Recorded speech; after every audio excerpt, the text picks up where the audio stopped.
안녕하세요. 지식나눔TV 우지은입니다. 여러분 반갑습니다. 오늘은 안정적인 말투와 기분 좋은 대화를 위한 5가지 방법을 여러분과 나누려고 합니다. 제가 힐링보이스 책과 목소리 강의에서 강조하는 것 중에 하나가 몸, 맘, 말의 선순환이죠. 즉, 몸과 마음이 건강해야 좋은 목소리가 나오고 또 긍정적인 말하기가 가능하다는 얘기를 참 많이 하는데요. 최근에 나는 당신이 스트레스 없이 말하면 좋겠습니다 라는 책을 선물 받아서 읽어봤는데 이 책의 저자도 저와 같은 이야기를 하더라고요. 근데 재밌었던 건 저자가 고바야시 히로유키라는 일본의 자율신경을 연구하는 의사예요. 그래서 말하기를 의학의 관점에서 바라본 점이 정말 신선하게 다가왔습니다. 마음이 불안하면 자신도 모르게 가시돋친 말이 튀어나오고 또 몸이 너무 피곤하면 말이 요점에서 벗어나잖아요.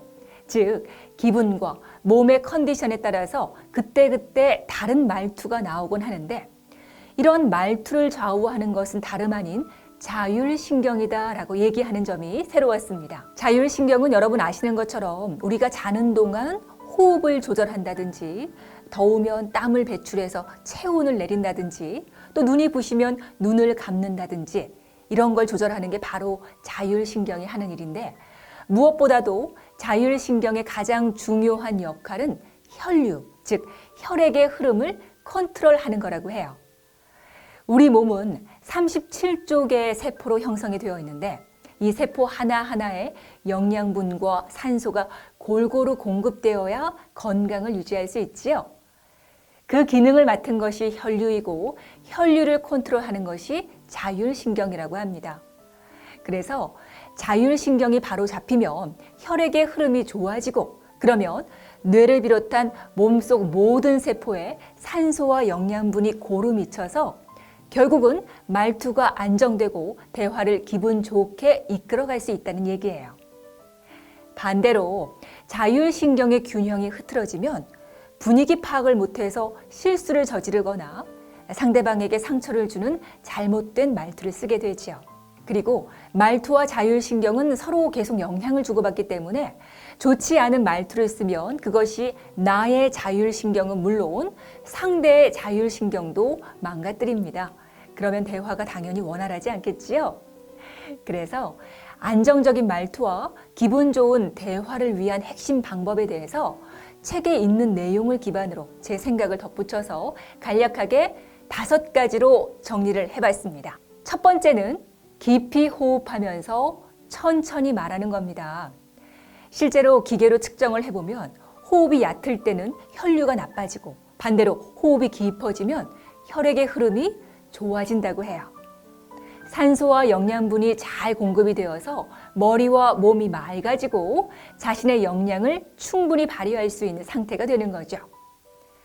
좋은 목소리를 내고 스피치를 안정적으로 잘 하기 위해서도 배로 깊이 숨을 쉬는 복식 호흡의 중요성을 제가 항상 얘기하는데 결국은 일맥상통하는 내용이지요. 또 천천히 말을 하면 말이 내 입 밖으로 나가기 전에 한 번 더 머릿속으로 내용을 곱씹어서 적절한 말로 변환할 여유가 생기기 때문에 말 실수를 줄이는데도 분명히 도움이 됩니다. 그리고 천천히 말을 하면 우리가 감정에 덜 휘둘리게 되죠. 화가 나면 호흡이 가빠지고 말이 빨라지면서 목소리가 커지잖아요. 그걸 의도적으로 호흡을 깊이 또 천천히 조절함으로써 감정의 평상심을 유지할 수 있습니다. 즉, 평상시에도 호흡을 깊이 하면서 그 호흡을 느껴가면서 말을 하면 말의 속도뿐만 아니라 내 마음도 여유 있게 조절할 수가 있게 되지요. 이런 안정적인 상태에서만이 비로소 올바른 어투가 나올 수 있습니다. 두 번째는 등을 바르게 세우고 말하는 겁니다. 좋은 목소리를 내기 위해서도 몸에 불필요한 힘이 들어가지 않도록 바른 자세의 중요성을 항상 강조하는데요. 실제로 우리 몸에서 등이 자율신경의 균형을 관장한다고 합니다. 등을 바로 세우면 자율신경이 안정이 되고 기도가 곧게 펴져서 호흡도 저절로 깊어지고요. 또 혈류가 뇌로 원활하게 흘러서 뇌 활성화에도 도움이 됩니다. 제가 예전에 두뇌 개발과 관련된 책을 보면서 메모해둔 내용이 있는데 원숭이처럼 걸으면 지능도 원숭이처럼 낮아진다라는 문구가 있었어요. 자, 턱을 앞으로 내밀고 등을 구부리고 새끼 발가락에 힘을 주고 걷는 것이 아니라 턱을 당겨서 목을 펴주고 엄지 발가락에 중심을 두고 아킬레스건을 쭉 펴주면서 걷는 것이 뇌 활성화에도 중요하다는 내용이었습니다. 지능이 원숭이처럼 낮아진다니 하면서 좀 충격적으로 다가온 문구였는데 이처럼 우리가 걸을 때는 물론 앉아 있을 때도 좀 더 바른 자세에 신경을 써야겠습니다. 말을 잘하기 위해서는 스킬이 중요한 게 아니라 이렇게 몸부터 근본적으로 챙기는 게 중요하지 않나라는 생각을 자주 합니다.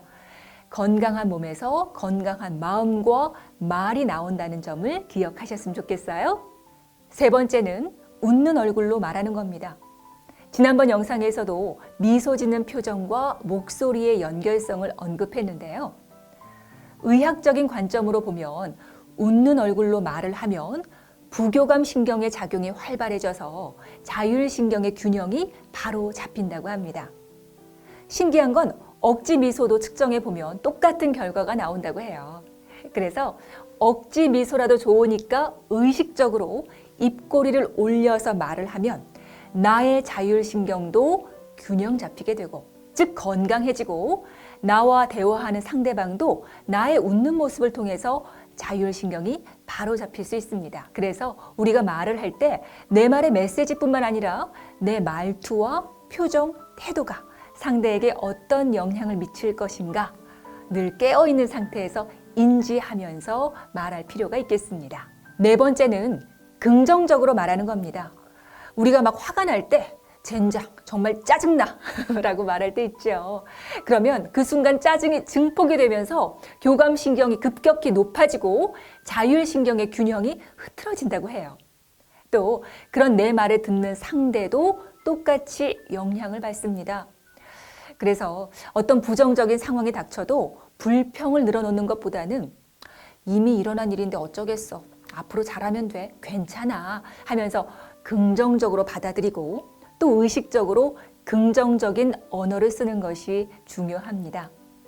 이렇게 긍정적인 말을 하는 것만으로도 부교감 신경을 높여서 마음의 안정을 찾을 수가 있게 됩니다. 마지막 다섯 번째는 쓸데없는 상상을 하지 않는 겁니다. 특히 자율신경은 감정의 영향을 많이 받는다고 하는데 제가 생각하기에 감정은 생각의 영향을 많이 받거든요. 실제로 일어난 일도 아닌데 혼자 하는 쓸데없는 상상, 생각, 걱정으로 나쁜 감정이 만들어져서 스스로를 괴롭히는 경우가 상당히 많지요. 그 생각이 좋지 않은 감정을 만들어내서 우리 마음의 평정을 깨뜨립니다. 말하기 전에 이 사람은 나를 싫어하는 것 같아. 혹은 이런 질문을 하면 무식하다고 생각하지 않을까?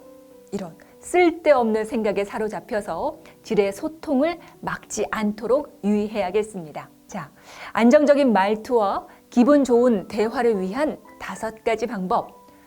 복식 호흡을 하면서 천천히 말하기, 등을 바르게 세우고 말하기, 웃는 얼굴로 말하기, 긍정적으로 말하기, 미리 쓸데없는 상상하지 않기에 대해서 말씀드렸습니다. 아주 간단하지만 또 알고는 있지만 쉽게 간과할 수 있는 것들이기 때문에 지금부터라도 자신의 말하기를 의식하면서 나와 상대가 모두 기분 좋은 상태를 유지할 수 있는 성숙한 대화를 나눠보셨으면 좋겠습니다. Better words, better world. 더 나은 말로 더 나은 세상을 만드는데 W스피치가 앞장서겠습니다. 끝까지 함께해 주신 여러분 고맙습니다.